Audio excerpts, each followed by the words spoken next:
Aku baru balik daripada Japan dan inilah kasut-kasut yang customer order. So hari ni aku nak review yang ini.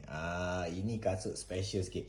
Ini ialah Mizuno Morelia Proto Japan Limited. Look at this. Ini memang different lah how Mizuno dia nak eksperimen sikit. So Proto ni maybe stands for prototype. Kasut ni fully kangaroo leather. Fully kangaroo leather katanya lah kan.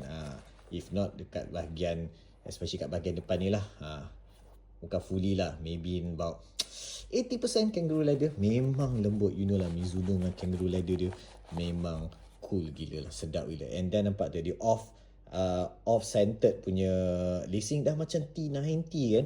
And one cool thing about Adidas lah, Mizuno Morelia Proto ni kan, tapak dia.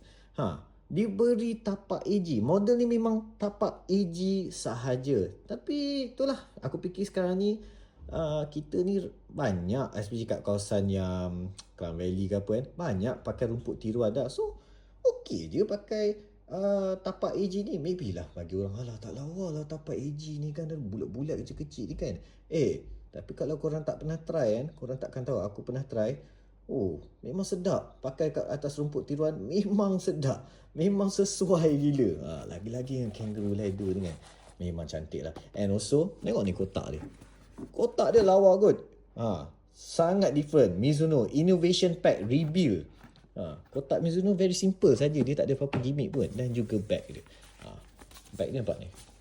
Innovation Pack Mizuno Rebuild. Sama macam kotak dia. Simple saja Mizuno ni. Tapi nasib baiklah time aku dekat Japan, ni baru keluar. So memang selling like hot cakes. Nasib baik dapat juga 2 unit untuk customer. Okay, kalau korang kan, korang nak try tak Mizuno Morelia Proto Japan Limited ni? Japan Limited babe.